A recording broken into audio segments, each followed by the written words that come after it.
નમસ્કાર, આપ જોઈ રહ્યા છો સંદેશ ન્યૂઝ. હું છું પ્રીતિ. મહત્વના સમાચાર. મહારાષ્ટ્રના માલેગાંવની નામકો બેંક કૌભાંડમાં 13.5 કરોડની રોકડ જપ્ત કરવામાં આવી છે. તો અમદાવાદ અને મુંબઈમાં 7 સ્થળે ઈડી દ્વારા દરોડા પાડવામાં આવ્યા. તો નામકો અને બેંક ઓફ મહારાષ્ટ્રમાં નકલી ખાતા મળી આવ્યા છે. ગઈકાલે અમદાવાદની આંગળીયા પેઢી પર દરોડા પાડવામાં આવ્યા હતા. સીજી રોડ પર 2 આંગળીયા પેઢીમાં દરોડા પાડવામાં આવ્યા હતા.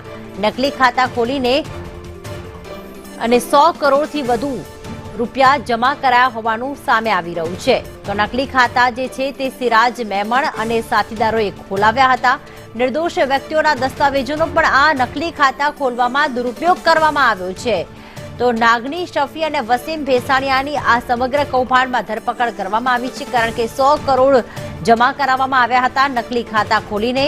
સાથે જ 21 નકલી ફોર્મ અને એકાઉન્ટનો ઉપયોગ કરાયો હતો તેવી પણ માહિતી સામે આવી રહી છે. પ્રતિક અમારી સાથે ફોનલાઈન પર જોડાઈ ગયા છે. પ્રતિક, જણાવશો કે આશરે કેટલા નકલી ખાતા આ રીતે ખોલવામાં આવ્યા હતા, ક્યાંથી ડોક્યુમેન્ટ્સ લાવ્યા અને કઈ રીતે સમગ્ર બાતમી મળી હતી ઈડીને?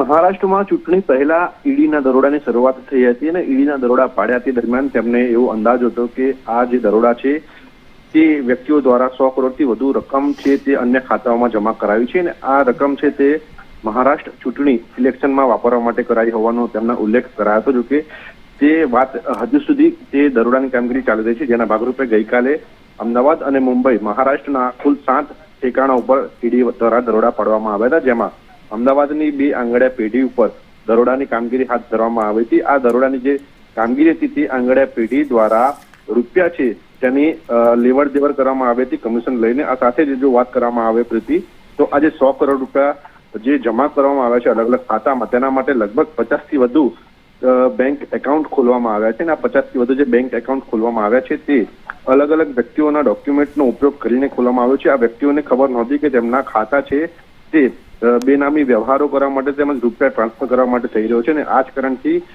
ઈડી દ્વારા આ વ્યક્તિઓ સામે પણ તપાસ કરવામાં આવેલી છે. તેમના નિવેદન નોંધવામાં આવે છે, જો કે તેમણે સ્પષ્ટ કહ્યું છે કે અમને અમારા એકાઉન્ટ ખોલવા માટે નજીવી રકમ આપવામાં આવી હતી, જેના બદલામાં અમે અમારા ડોક્યુમેન્ટ આપ્યા હતા. કુલ 21 જેટલી નકલી ફોર્મ અને અલગ અલગ એકાઉન્ટનો ઉપયોગ કરવામાં આવ્યો હતો આ 100 કરોડ રૂપિયા અલગ અલગ એકાઉન્ટમાં જમા કરવા માટે. અત્યાર સુધીમાં ઈડી દ્વારા કુલ 18.7 કરોડ રૂપિયાની રોકડ રિકવર કરવામાં આવી છે અને ડિજિટલ પુરાવા પણ પ્રાપ્ત કરવામાં આવ્યા છે. આભાર પ્રતિક તમામ વિગતો માટે.